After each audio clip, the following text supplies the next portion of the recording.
નમસ્કાર, હું છું કેતલ અને આપ જોઈ રહ્યા છો CB24. વિશ્વ મેલેરિયા દિવસે આજે ગાંધીનગર વહીવટીતંત્ર દ્વારા 2027 સુધીમાં મેલેરિયા નાબૂદી અભિયાનનું લક્ષ્ય લીધું છે. સમગ્ર વિશ્વમાં 25 એપ્રિલને મેલેરિયા દિવસ તરીકે ઉજવાય છે, ત્યારે વિશ્વના દેશોમાં મેલેરિયા નાબૂદી માટે પણ પ્રયત્ન થઈ રહ્યા છે.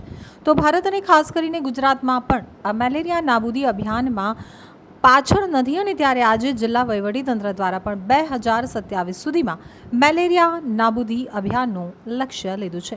ત્યારે આ બાબતે મીડિયાને સંબોધતા જિલ્લા વિકાસ અધિકારી SK મોદીએ જણાવ્યું હતું કે 25 એપ્રિલ વિશ્વ મેલેરિયા દિવસની ઉજવણી થાય છે, જેની જિલ્લાની જનતાને શુભેચ્છાઓ. મેલેરિયા માદા મચ્છરથી થતો રોગ છે, જે ખુલ્લા પાણીમાં મચ્છર લાર્વા મૂકે છે, જે કરડવાથી લોકોને મેલેરિયા થાય છે. તો ઇફેક્ટેડ લાર્વાથી જ મેલેરિયા થાય છે. તો મેલેરિયાથી બચવા માટે પાણીને એકઠું ન થવા દેવું જોઈએ અને તેનો યોગ્ય નિકાલ કરી લેવો જોઈએ. 2027 સુધીમાં સંપૂર્ણ રીતે મેલેરિયા નિર્મૂલન કરવાનું લક્ષ્ય છે, જેમાં જિલ્લા વહીવટીતંત્ર અને સરકાર કામગીરી કરી રહી છે. જેને મેલેરિયા થયો હોય તેને સરકારના PHC CHC સેન્ટરમાં પૂરેપૂરો કોર્સ કરવામાં આવે છે, જેનો લાભ લેવો. 25 એપ્રિલ વિશ્વ મેલેરિયા દિવસ તરીકે ઉજવણી કરવામાં આવે છે, જે અંતર્ગત હું ગાંધીનગર જિલ્લાના પ્રજાજનોને શુભેચ્છા પાઠવું છું.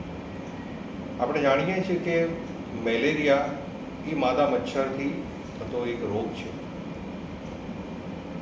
અને એની ઉત્પત્તિના કારણો પણ આપણને ખબર છે કે સ્થગિત થયેલું ખુલ્લા પાણીની અંદર મચ્છર પોતાના લાર્વા મૂકે છે અને એમાંથી પછી મચ્છર થઈ અને એ મચ્છર કરડતા હોય. ખાસ કરીને આપણે એ પણ સુનિશ્ચિત કરવાની જરૂર છે કે જે ઇન્ફેક્ટેડ મોસ્કિટોઝ હોય છે એના દ્વારા જ આ મેલેરિયા ફેલાય છે.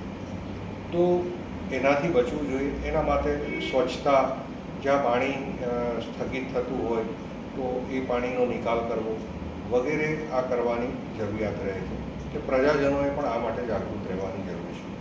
બીજી બાબત એ છે કે 2027 સુધીમાં સંપૂર્ણ મેલેરિયા નિર્મૂલન માટેનું આયોજન કરવામાં આવેલ છે, જે અંતર્ગત વહીવટીતંત્ર સરકારશ્રી દ્વારા કામગીરી થઈ રહી છે.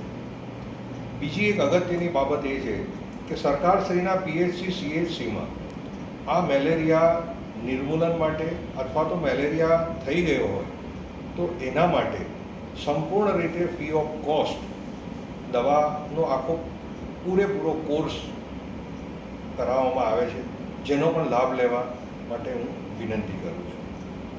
બીજું, આપણે જાણીએ છીએ કે જન સમુદાયના સહયોગથી આ કાર્યક્રમને આપણે સફળ બનાવી શકીએ. તો આમાં તમામ લોકો લાભ લે અને જોડાય એવી આ તકે હું વિનંતી કરું છું અને શુભેચ્છા પાઠવું છું. Thank you very much.